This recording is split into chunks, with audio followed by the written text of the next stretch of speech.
say yay, 'cause it's Jay and Silent Bob.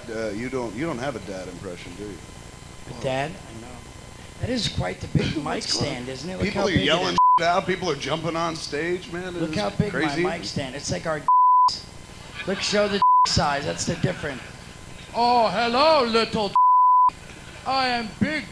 That's Why how are we you sword slapping fight. my with your? Because we like the sword fight. Well, I do. In my fantasy, my big. Jason Mewes, our union, would like to thank you on behalf of the guy who runs our beat button for producing such excellence on your podcast, Jay and Silent Bob Get Old. Welcome to Breakfast Television. Thank you very much. So good to see you in town to record the 99th episode of Jay and Silent Bob Get Old at the Myer Horowitz on Sunday night. Why Edmonton? The Smodcast colors reflect the Oilers colors, and of course 99, the number that means a lot to us here in this city. It's Kevin wanted to make sure we did 99 here. It's a big deal for him. You know, he's a huge, as you see, he wears that shirt constantly. It's the only outfit. It's funny because like he literally, his closet is just all those colors, but different sayings. Like you see there, it says "Sir." Then he has Smodcast and Jay and Bob Get Old. He has different sayings on all of them, but it's the same exact shirt. So they're colors that work. We've seen you guys together, Mallrats, Clerks, Dogma, Jay and Silent Bob, Strike Back, and of course the podcast. How did the two of you meet? I mean, it seems on screen you're inseparable. We grew up down the block from one another, but he's 4 years older than me, but he started working at a community center in our town, and it's, you know, where all the kids went after school. So I would go there after school, and he worked there, and he used to sit in the corner and read comics and stuff, and so I started harassing him about the comic books, and they were going to a big comic book show in New York, and I was like, oh, let me go. And so I went with them, and we just started chatting on the way there. It's an hour drive there and back, and next thing you know, I just kept knocking on his door, like, what are you doing today? You got any comics? I was like, 13 years old, 14. So he tells it, from his perspective, he said that I started knocking on his door every day without him even inviting me, which is sort of true. So. Well, sometimes a guy's got to fight to get his way in, right? Exactly, yeah. It was interesting because him and the guys from Comic Book Man, Brian and Walt, we all hung out that same time, and those three hung out, and they were into movies and comic books, and it was a lot different sort of world for me because I hung out with my friends who were 13, 14, and we did teenage things. And then my older brother I'd hang out with sometimes, but him and his friends just would go to the beach. They were the same. He was, 5 years older than me. And they would go to the beach and party and stuff. And I liked that too, but this was really appealing to me that these guys were so into movies and comic books and just would go to, drive to New York to go see movies. And so all that was appealing. So yeah, I tried to push my way into their world. And I guess I got in, so. Well, I would say that it was a good move. You talk a lot about comics. I know that you guys are big fans of Stan Lee. Do you have a favorite comic book? I mean, even a favorite issue? I mean, do you have an absolute personal favorite? I don't have a favorite issue, but I really like the Justice League comic books. My favorite character, and there is a miniseries, an older miniseries with Deadshot. He's a character in Batman, DC character. He's an awesome character. I got a tattoo. I don't know if anyone could see it, but yeah. Yeah, hold it up for a second. We'll let the camera get a shot of that. Yeah, so that's my favorite character right there. Love it.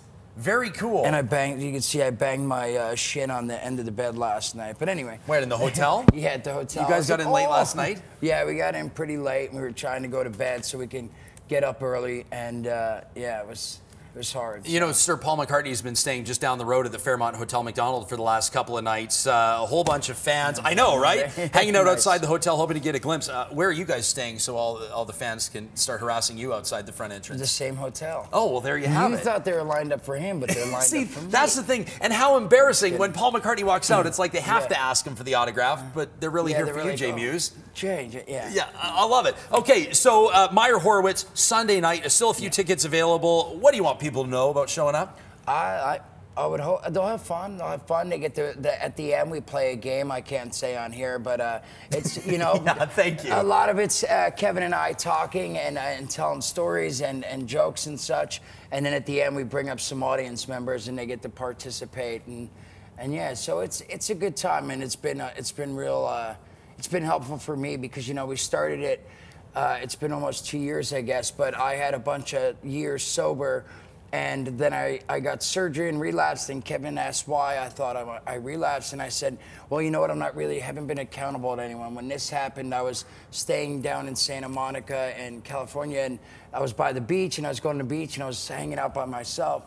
It's like a weird thing. No one wants to drive that far because of traffic, right? So even though it's only 15 minutes away, the traffic makes it an hour. Right. So when I live down here, all my friends are in Hollywood. No one wanted to visit me, so I was by myself. So I wasn't really accountable to anyone. I wasn't going to meetings and stuff. So I told him that, and he said, hey, man, you know, you've been talking about wanting to do a podcast, and you don't know what to talk about. You don't know what you want it to be about. Why don't it be about that? Like, you tell everybody what's been going on, and over our years, 20 years of us working together, and then you're accountable to everyone listening. So love it, man. yeah, it's been really helpful, and what's been awesome, even I didn't expect this. You know, sometimes there's been a few shows where afterwards people have come up and been like, hey, man, I've had, you know, I've been battling staying sober for 2 years, and every time I'd relapse, you know, I'd get a few days and relapse, but then I started listening to your podcast, and now I have 9 months sober. Unbelievable. So I didn't even expect that, and that's just, that's pretty awesome. Even if one person stays sober because of the podcast, that's pretty amazing too. Amazing. Jason, I didn't expect the conversation to go in that direction. Thanks for sharing, and we're absolutely thrilled to have you here in Edmonton. Thank you. I want to let you know if you need more information on what's going on Sunday down at the Myer Horowitz, just check out the Inside BT link at breakfasttelevision.ca. Those two of our favorites here on Breakfast Television. Jason Mewes, we know you got in late last night. You banged your shin, but still you made it here. Great to talk to you, brother. Thank you very much. Thank you so very much. Jay and Silent Bob Get Old, episode 99, Sunday night, right here in Edmonton. We're back with more BT after this. 8:22 Friday morning.